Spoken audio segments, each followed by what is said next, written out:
കൊല്ലം സുധിയുടെ വിയോഗശേഷമായിരുന്നു രേണു സുധി അഭിനയ മേഖലയിലേക്ക് ഇറങ്ങിയത്. സാഹചര്യ സമ്മർദ്ദമാണ് തന്നെ ഇതിലേക്ക് നയിച്ചതെന്ന് അവർ പറഞ്ഞിരുന്നു.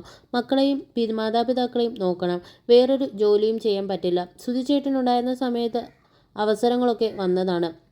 പോയി ചെയ്യൂ എന്നായിരുന്നു പുള്ളി പറഞ്ഞത്. എൻ്റെ വീട്ടുകാർക്കും അദ്ദേഹത്തിൻ്റെ ഫാമിലിക്കും ഞാൻ അഭിനയിക്കുന്നതിൽ എതിർപ്പുണ്ടായിരുന്നില്ല.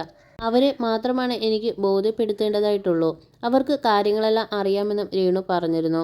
വീട് ലഭിച്ചതും അതിന് ശേഷമുണ്ടായ വിവാദങ്ങൾക്കൊക്കെയായി സോഷ്യൽ മീഡിയയിൽ താരമായി മാറുകയായിരുന്നു രേണു. ആൽബങ്ങളും ഉദ്ഘാടനങ്ങളുമായി രേണുവിനെ താരമാക്കി മാറ്റിയത് ഇവരൊക്കെയാണ്. സന്തോഷത്തോടെയാണ് എല്ലാവരും ചെയ്യുന്നതെന്ന് അവർ പറഞ്ഞിരുന്നു. ആൽബത്തിൽ ഇമിറ്റേറ്റ് സീനുകൾ അഭിനയിച്ചപ്പോൾ രൂക്ഷ വിമർശനമായിരുന്നു ഉയർന്നത്. അത് ആ സിറ്റുവേഷന് വേണ്ടി ചെയ്തതാണ്, കഥാപാത്രത്തിന് വേണ്ടി മാത്രം. സിനിമയിൽ ഇങ്ങനെയുള്ള രംഗങ്ങൾ ഉണ്ടാവാറില്ലേ? അതുപോലെ തന്നെയാണ് ഇതും. അതിലിത്ര ചൊറിയാൻ എന്തിരിക്കുന്നു എന്ന് മനസ്സിലാവുന്നില്ല. എന്ത് ചെയ്താലും എയറിലാവുന്ന ഒരു അവസ്ഥയിലാണ് താനെന്നും അവർ പറഞ്ഞിരുന്നു. ഇൻസ്റ്റഗ്രാമിലും യൂട്യൂബ് ചാനലുകളിലുമൊക്കെയായി പങ്കിടുന്ന വിശേഷങ്ങളെല്ലാം വൈറലായി മാറുന്നുണ്ട്. ഇപ്പോഴത്തെ ജീവിതത്തിലെ ഒറ്റപ്പെടലിനെക്കുറിച്ച് പറഞ്ഞുള്ള കുറിപ്പാണ് ചർച്ചയായിക്കൊണ്ടിരിക്കുന്നത്.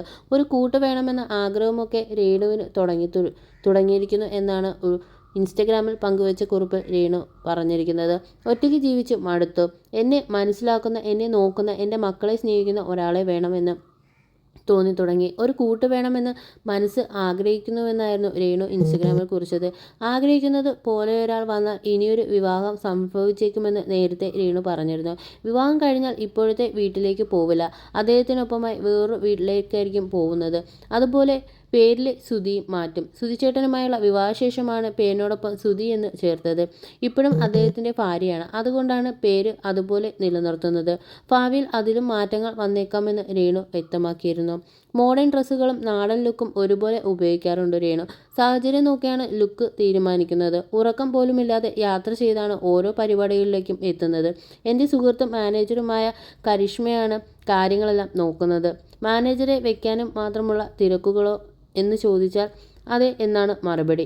ഇവിടെ മാത്രമല്ല, വിദേശത്തു നിന്നും കോൾ വരാറുണ്ട്. ഏപ്രിൽ മാസത്തിൽ UK പോകാനാണ് തീരുമാനം എന്നും രേണു പറഞ്ഞിരുന്നു.